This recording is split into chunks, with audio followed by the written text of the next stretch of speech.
Hoje nós vamos conhecer um assunto chamado de soluções. Então, mistura de duas ou mais substâncias que apresentam um aspecto uniforme, né? Só é solução se for uma mistura homogênea, tá? E ela pode apresentar duas ou mais substâncias.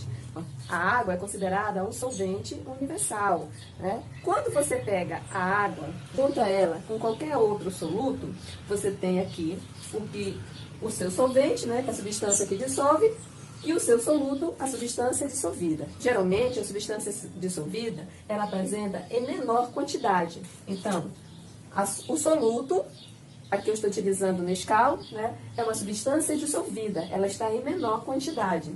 E já o solvente, que é a água, né, é uma substância que dissolve, ela vai apresentar em maior quantidade. Então, quando eu pego a água, que é o meu solvente, e o Nescau, que é o meu soluto, e misturo, eu vou ter o que eu chamo de solução.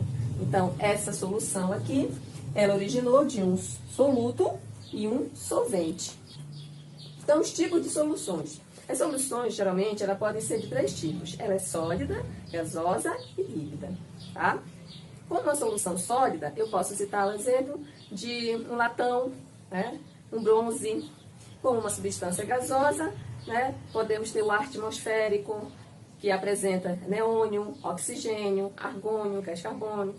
Então, são substâncias gasosas. Outro tipo de solução é o líquido. Líquido, água e álcool, né? Vai ter uma solução líquida.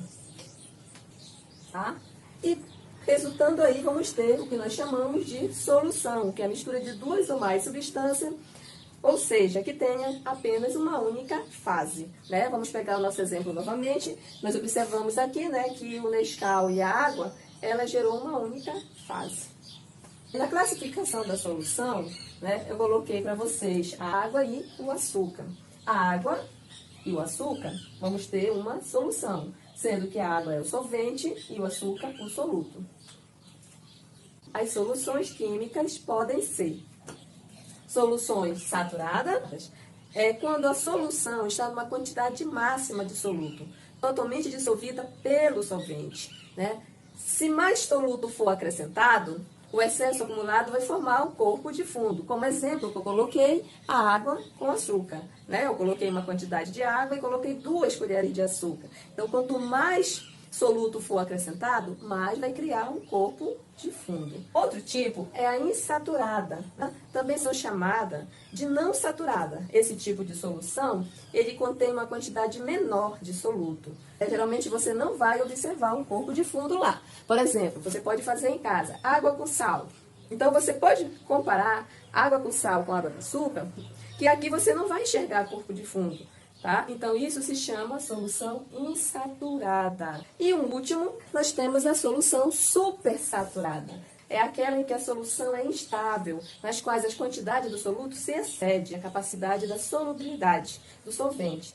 Ah, mas eu não entendi isso, professora. Então, vamos lá. Supersaturada. Pense que você tem água com açúcar. Você não quer ver açúcar lá no fundo do seu recipiente. Você aquece, né? Quando você aquece qualquer substância, você vai estar fazendo daquela solução, que era saturada, vai estar tornando ela supersaturada. Ah, então quando eu aqueço, eu tenho uma supersaturada. Tá? Então, o soluto ele excede a quantidade do solvente, né? Água mais açúcar aquecido, eu tenho uma solução supersaturada. Além disso, segundo a natureza do soluto, as soluções químicas são classificadas em soluções moleculares, quando as partículas são dispersas na solução, ou, por exemplo, por moléculas, né, como o açúcar, né, eu coloquei aqui a fórmula do açúcar, então é uma solução molecular. E a solução iônica, quando as partículas são dispersas na solução por íons, né? No exemplo, eu tenho cloreto de sódio, né, e os íons Na, íon positivo, e cloro, íon negativo. Então, quando a solução apresenta os íons, eu digo que a solução é iônica.